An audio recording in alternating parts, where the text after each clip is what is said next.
جس کو ہم درس میں لے رہے ہیں اس کو ہم پڑھیں گے انشاءاللہ العزیز۔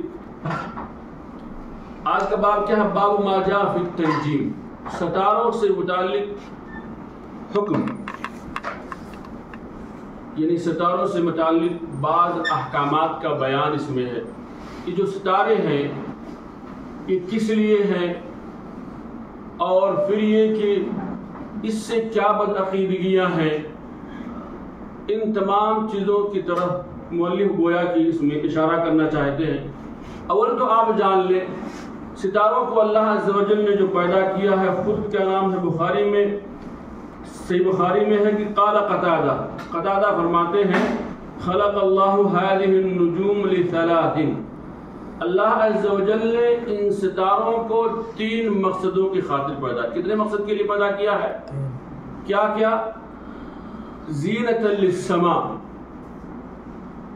آسمان کی زینت کے لیے۔ گویا کہ یہ کیا ہے؟ زینت ہے۔ جس طرح سے گھروں میں کمکمے ہوتے ہیں، لائٹیں ہوتی ہیں، تو یہ آسمان کے لیے زینت ہے، اور یقیناً آسمان کی زینت ہے۔ اور یہاں تو اس زینت کا احساس چونکہ اب شہروں میں لائٹ وغیرہ کی بنا پر کم احساس ہوتا ہے، ورنہ گاؤں دیہات میں جہاں لائٹیں وغیرہ نہیں تھی، جب چراغ کی باتیں تھیں، تو یہ آسمان کے اندر چمکتی ستارے بڑے کیا نام ہے بڑا خوبصورت لگا کرتے تھے۔ لیکن اب تو شاید کیا کہتے ہیں کم ہی مطلب بچے اس طرح کچھ دیکھتے ہو، لیکن شاید ہی کسی کی نظر پر پڑتی ہو۔ المہم تو اللہ عز و جل نے 3 مقصد کی خاطر جو مطلب ہے جس کو کیا نام ہے انہوں نے بیان کیا، 3 مقصد کی خاطر اللہ نے ستاروں کو بنایا ہے۔ ایک تو یہ کہ آسمان کی یہ زینت ہے، دوسرے یہ کہ ورجوما للشیاطین، شیاطین کے لیے کوڑے ہیں، شہاب ثاقب ہیں، یعنی جو شیاطین اوپر کی خبروں کو اچکنا چاہتے ہیں انہیں ان کے ذریعے سے مارا جاتا ہے، اور پھر یہ جو ہلاک ہو جاتے ہیں اور آسمانی خبروں کو اچک نہیں پاتے، اور کبھی کبھی کچھ خبریں اچک بھی لیتے ہیں، جیسا کہ اس سلسلے میں احادیث وغیرہ میں وارد ہے۔ اسی طرح تیسری چیز اس کی یہ ہے، تیسرا مقصد اس کے لیے اللہ نے پیدا کیا، وہ علامات یہتد بہا، کچھ کیا نام ہے اس کے ذریعے سے نشانیاں ہیں، یا یہ کہ گویا کہ یہ انسان کے لیے رہنمائی کا ذریعہ ہے۔ اب لوگ چونکہ بہت موبائل کے ذریعے سے رہنمائی حاصل کر لیتے ہیں کہ کس طرف جانا ہے کیا ہے، وگرنہ پہلے لوگ جب یہ گھڑیوں کا زمانہ نہیں تھا یا اور ساری چیزیں نہیں تھیں، کچھ لوگ ایسے لوگ تھے ستاروں سے جان لیتے تھے کہ مطلب یہ کہ مشرق کدھر ہے، مغرب کدھر ہے، یا ایک شمال کدھر ہے، جنوب کدھر ہے، سمتوں کا اندازہ لگانا، یا کسی شہر کی طرف جانا ہو، کسی بستی کی طرف جانا ہو، تو ان ستاروں سے وہ راستوں کا بھی علم لیتے تھے۔ آج کی طرح سے تو راستے نہیں بنے ہوئے اور اپنے نہیں بنے ہوئے تھے، نہ اوپر کوئی بڑے بڑے بورڈ لگے ہوئے تھے کہ بھائی یہ کیا نام ہے اس طرف۔ آج کی طرح پہلے کیا ایسا نہیں تھا کہ بورڈ لگے ہوئے ہیں اور اس بورڈ سے پتا چل رہا ہے کہ یہ خمیس جانے کا راستہ ہے، یہ ریاض جانے کا راستہ، یہ مکہ جا رہا ہے، یہ مدینہ جا رہا ہے، ایسی چیزیں نہیں تھی۔ تو لوگ کیا نام ہے ان ستاروں کے ذریعے سے راستوں کا علم حاصل کیا کرتے تھے۔ اور آپ جانیں کہ کبھی کبھی تو انسان اگر یہ بورڈ نہ دیکھے تو احساس کیا ہوتا ہے، جا رہا ہے وہ ریاض، لیکن اسے لگ رہا ہے کہ ہم خمیس جا رہے ہیں، کہ خمیس جا رہا ہے تو اسے لگ رہا ہے کہ میں ریاض جا رہا ہوں، اسی راستے پہ چل رہا ہے، وہ خود اسی راستے پہ آیا ہے۔ لیکن کبھی کبھی انسانی دماغ ایسا بوکھلا اٹھتا ہے انسان کہ مطلب جا رہا ہے شرق میں لیکن لگتا ہے کہ میں غرب جا رہا ہوں۔ یہ تمام چیزیں بہرحال ہیں۔ تو اللہ عز و جل نے گویا کہ ان ستاروں کو بنا رکھا تھا، اور لوگ ان ستاروں کے ذریعے سے جو مطلب ان کی عمارت ہوتی تھی وہ کیا نام ہے اس سے سمتوں کا بھی اندازہ لگاتے تھے، شہروں کا بھی اندازہ لگاتے تھے، اور وقت کا بھی اندازہ لگاتے تھے، وقت کا بھی، اور کیا کہتے ہیں جہاد کا بھی، وقت جگہوں کا بھی اندازہ لگاتے تھے کہ اس طرف کیا نام ہے ہم اگر اس طرف جانا ہے، کسی طرف جانا تو ہم کون سی مطلب کہ ستاروں کے ذریعے سے گویا کہ ہم ستاروں سے کوئی اندازہ لگ جاتا کہ گویا کہ ہمیں مکہ اس طرف جانا ہے۔ یہ ایسا کچھ ان کے ہاں طریقہ کار تھا، تو کہا کہ وہ علامات یہتد بہا، تو اس سے کیا نام ہے کچھ نشانیاں تھیں ان کے لیے جس کے ذریعے سے وہ ہدایت کے راستہ اپناتے تھے، یا یہ کہ جگہوں کو یا مکانات وغیرہ کا پتہ لگاتے تھے، سمت کا پتہ لگاتے تھے۔ کہا فمن تأول فیہا غیر ذالک اخطا، اور جو شخص اس میں اس کے علاوہ کی تعویل کرے وہ غلطی پہ ہے. وَأَضَاعَ نَصِيبَهُ اور وہ اپنا نصیبہ خراب کرنے والا ہے. وَتَكَلَّفَ مَا لَا عِلْمَ لَهُ بِهِ اور اپنے آپ کو ایسی چیز کا مکلف کر رہا ہے جس کا اسے علم نہیں ہے. اللہ ہی جانتا ہے ستاروں سے متعلق کہ اللہ نے کس لیے بیان ہے. اور پھر یہ چیزیں اللہ مطلب یہ کہ قرآن کریم میں اس کی طرف اشارہ علامات ہے نا کیا علامات بالنجم هم يهتدون کیا کہتے ہیں کیا نام ہے اس ستاروں کے ذریعے سے کیا نشانیاں جس سے لوگ ہدایت پاتے ہیں.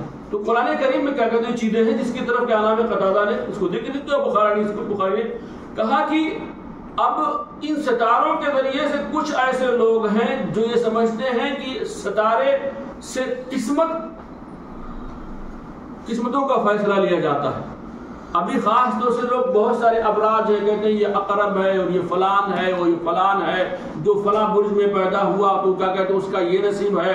اور کیا کہتے ہیں اس سلسلے میں جرائد و اخبار میں بہت ساری چیزیں بھری پڑی رہتی ہیں. اور کچھ لوگ اعوذ باللہ کیا کہتے ہیں اس کو پڑھ کر کے پھر یہ کہ دیکھتے کہ میں فلاں مہینے پیدا ہوا تو میرا کیا کہتے ہیں میرا برج کیسا ہے, میرے ستارے کیسے ہیں, میرے ستارے کیسے ہیں. تو یہ تمام چیزیں ایسی چیزوں کو نہ پڑھنا درست ہے. اگر آدمی پڑھ رہا ہے تو پھر سمجھ لیجیے کہ اس کی 40 دن کی نماز قبول نہیں, اس لیے کہ یہ کاہنوں والی بات ہے. یا تو جس طرح آج پہلے کاہنوں کے پاس جاتا تھا اب کاہنوں کی معلومات کو پڑھ رہا, اب اگر اس کی وہ تصدیق بھی کر دیتا ہے تو دائرہ اسلام سے بھی نکل جائے گا. تو کچھ لوگ ستاروں سے متعلق یہ تمام چیزیں جو جائز ہیں جس کی طرف اشارہ کیا گیا. اور دوسری چیز کیا نام ہے کچھ لوگ سمجھتے ہیں کہ اس کا اثر ہے. کیا ہے اس کا اثر ہے کہ اگر ستارے ایسے ہوں گے تو ایسا ہوگا ایسا ہو. جیسا کہ کہتے ہیں کچھ سبب اگر سبب کی حد تک کوئی معمولی ہے تب تو کچھ حد تک کہیں درست ہے جو تاثیر کی شکل میں یہ کہ جو کہ آسانیاں جس کے ذریعے سے تفسیر ان کا کہتے ہیں جس کو آپ یہ سمجھ لیں کہ آدمی سمجھتا ہے کہ ہاں اگر ایسا ہوا تو بارش ہو سکتی ہے. یقینی نہیں ہے اور ان کا یہ عقیدہ نہیں ہے کہ اسی کی بنا پر بارش ہو رہی ہے. لیکن اگر آدمی یہ عقیدہ بنا لے کہ ایسا ہوا تو اسی ستاروں کی بنا پر بارش ہو رہی ہے, ستاروں کی حرکتوں کی بنا پر زمین میں بھی تمام چیزیں ہو رہی ہیں, تو کہیں انسان کا عقیدہ کفر و شرک تک پہنچ جاتا ہے. کہیں کیا کہتے ہیں وہ حرام اور ناجائز افکار کا مرتکب ہوتا ہے کہ نظریات کا مرتکب ہوتا ہے. اور کہیں کیا ہے کہ انسان کا عام ہے جو یہ کہ بھئی اس سے جو یہ تمام چیزیں جو بتلائی گئی کہ اس سمتوں کا اندازہ لگانا, یہی کہ نام ہے اس کو وقت کا اندازہ لگانا, اس کی بھی سحری کا وقت ہونے والا ہے یا افطار کا وقت ہونے والا ہے, یہ بہت تمام چیزیں یہی کہ سمت کا اندازہ لگانا تو یا راستوں کا پتہ لگانا تو یہ تو درست ہے, اسی کے لیے اللہ نے پیدا کیا ہے. لیکن یہ کہ اس کے علاوہ ان ستاروں سے جو بہت سارے لوگ اپنے نصیبے کا یہی کہ اپنی قسمت کی کو جاننے کی کوشش کرتے ہیں پھر ابراج میں پڑھتے ہیں تو یہ تمام چیزیں کیا نام ہے درست نہیں ہے. اور یہی وجہ ہے جس کے بنا پر مؤلف نے یہاں اس باب کو باندھا ہے. بہرحال آگے دیکھتے کیا کہتے ہیں وہ کرہ قتادہ تعلم منازل القمر, کہتے ہیں کہ قتادہ کہتے ہیں کہ ستاروں کے جو چاند کے جو منازل ہیں اس کی علم کا حاصل کرنے کو انہوں نے ناجائز سمجھا, یہ ناپسند کیا ہے. اسی طرح سے ابن عیینہ نے بھی اس کی اجازت نہیں دی ہے. لیکن یہ کہ اور جس کا ذکر کا نام ابن حرب نے ذکر ورخص فی تعلم منازل احمد و اسحاق, یعنی کیا کہتے ہیں امام احمد نے اور اسحاق نے کہا کہ مطلب ان چیزوں کا علم حاصل کیا جا سکتا ہے جو جائز حد تک ہے, جو یہ کہ ان سے کیا کہتے ہیں کہ راستوں کا علم حاصل کیا جائے, اس میں کوئی حرج کی بات نہیں ہے. لیکن یہ کہ اس سے اگر قسمتوں کو لوگوں کے جاننے کی کوشش کیا تو درست نہیں ہے. ابی موسیٰ عاشر رضی اللہ عنہ قال قال رسول اللہ صلی اللہ علیہ وسلم ثلاثة لا يدخلون الجنة مدمن الخمر وقاطع الرحم ومصدق بالسحر رواه احمد وابن حبان فی صحیح. موسیٰ عاشر رضی اللہ تعالیٰ عنہ کہتے ہیں کہ اللہ کے نبی صلی اللہ علیہ وسلم نے فرمایا 3 قسم کے لوگ جنت میں داخل نہیں ہوں گے. مدمن الخمر, جو شخص شراب میں دھت رہتا ہے, جو انتہائی کیا کہتے ہیں شراب پیتا رہتا ہے. وقاطع الرحم, اسی طرح سے رشتوں کا توڑنے والا وہ بھی. وہ مصدق بالسحر, اور تیسرا شخص وہ جو کیا نام ہے جادو کی تصدیق کرنے والا. اور یہاں جو مصدق بالسحر کا ذکر کیا اسی چیز کو لے کر کے کہ سحر کی چونکہ یہ کہانت جو ہے جادو کی ایک قبیل سے ہے تو جو کیا نام ہے ستاروں کا علم حاصل کرتا ہے وہ ایک کہانت کرتا ہے اور ایسا شخص جنت میں داخل نہیں ہوگا. یہ چند باتیں جو بہرحال جو آج کے درس سے متعلق تھیں. اگلا درس انشاءاللہ العزیز اگلے جمعہ کو لیا جائے گا۔